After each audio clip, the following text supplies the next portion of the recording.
이렇게 곱하기 30은 진짜 지양해야 돼요. 네. 회생행, 바로 파산행. 회생.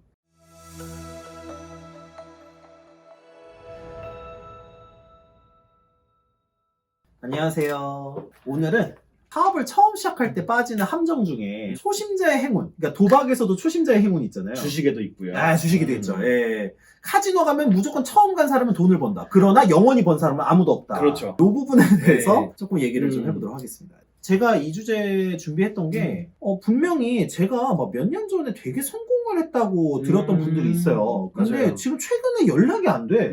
그래서 나는 아직 성공을 제대로 못 해가지고 연락을 안 받으시는 건가 했는데 나중에 알고 보니까 파산하고 계신 거예요. 이게 성공이라는 게 처음에 성공한다고 해서 계속 성공하는 게 아니다 맞아요. 보니까 이게 조심을 해야겠구나. 이 맞아요. 부분에 좀 얘기를 하고 싶었거든요. 제 주변에도 한번 크게 성공을 했어요. 그러니까 그 달콤함을 잊을 수가 없어서 다른 사업도 계속 넓혀갔거든요. 근데 그게 참 무서운 게 처음 사업을 시작할 때 되게 조그맣게 시작해서 성공하시는 분이란 말이에요. 그 성공하고 나니까 두 번째, 세 번째 사업은 돈을 너무 많이 들이는 거예요. 첫 시작이. 왜냐하면 자기가 요만큼 투자했더니 이만큼이 오네 라고 생각하니까 더 크게 하면 더 많이 오겠지라는 그런 약간 착오들이 있으신 것 같아서. 그래서 사실 어떻게 보면 처음에 성공이 조심했을 수도 있고 아니면 진짜 운 때문에 행운이 와가지고 성공할 수도 있는데 네, 맞아요. 그 두 번째, 세 번째 행운이 온다는 보장은 없다. 네. 그래서 요거에 대해서 얘기를 하면 좋을 것 같네요. 맞습니다. 저도 주변에서 그런 경우를 좀 많이 보는데 처음에 잘 되다가 이제 꼬꾸러지는 경우가 많아요. 근데 이분들의 대체적인 특징이 이제 오만해졌다. 그러니까 내가 성공을 했는데 또 하면 또 되겠지? 근데 이게 제일 무서운 게 그래서 초반에 성공하는 게 그래서 무서운 거죠. 처음에 두 번째, 세 번째 뭐 이렇게 실패를 하다가 성공하면 이런 생각이 안 드는데 그쵸. 처음에 딱 성공을 해버리니까 야 이거 되게 쉽다. 생각보다 세상이 쉽네. 세상이 쉽구나. 그냥 나 차리면 되네. 이렇게 돼가지고 노력을 안 하고 그냥 벌리기만 하다가 이제 꼬꾸러드는 그러니까 이런 경우를 좀 봤죠. 네. 저는 이게 실제로 뭐 한 번 사업을 성공해서 두 번째 사업에 실패한다 이것보다 더 짧게 망하는 경우도 많이 봤어요. 오픈 첫날 잘 됐어. 저 같은 자영업자 친구들도 많고 또 스마트 스토어 하신 분들도 많으니까 오픈을 하고 한번 뭘 했는데 잘 됐어 하루에. 예를 들어서 하루에 뭐 150만 매출이 발생했다는 거예요. 네네네. 근데 그거를 그냥 오늘 오픈을 해서 시기가 잘 맞아서 많이 벌었구나가 아니라 대박 났다 나 진짜 대박 났다. 그리고 150 곱하기 30을 해버리는 결과가 있더라고요. 하루에 150만 원 곱하기 30일? 야 이게 얼마야? 그러면 대박이죠. 네. 근데 대박이죠. 이게 위험한 게 뭐냐면 그렇게 희망회로 행복회로 돌리다 보면 한 번 힘들 때 꼬꾸라진 경우 굉장히 많고 못 버틴 경우도 많고 맞아요. 이게 실제로 왜 못 버티냐면 거기에 맞춰서 소비가 늘어나거든요. 이 하루에 150 물론 벌 수 있죠. 오픈을 하고 며칠 동안 심지어 한 달 동안도 그렇게 벌 수 있어요. 당연히 오픈을 했고 그 오픈빨이라는 게 있으니까. 맞아요. 근데 이거 오픈빨이야 말하는 사람과 나의 대박났다 2호점 준비해야지라는 사람이 굉장히 다르거든요.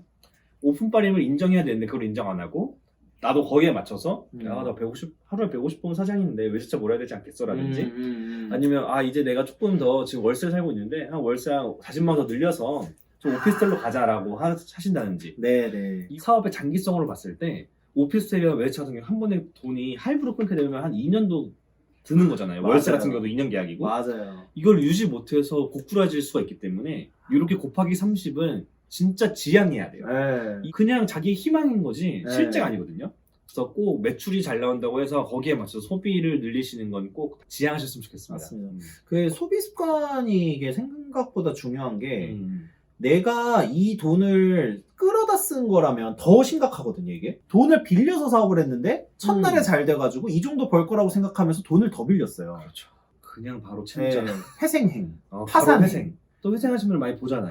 많이 보죠. 약간 무리해서 많이 대출을 밀리시거나 사업을 넓혀서 그런 경우가 많을 텐데. 이게 그 생계형 창업이 많은데도 생각보다 그런 케이스가 더 많습니다.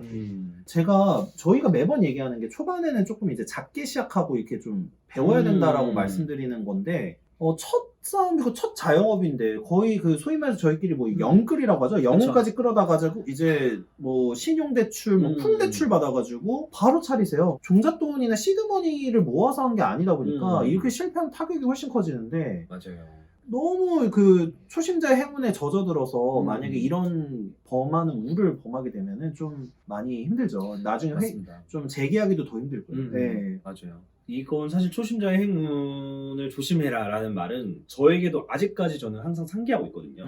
저 같은 경우도 지금 1위 다행히 운이 좋아서 많이 들어온다고 생각을 해야지 저도 약간 이게 부족하긴 한데 자꾸 과신을 하게 돼요. 제 능력에 대해서.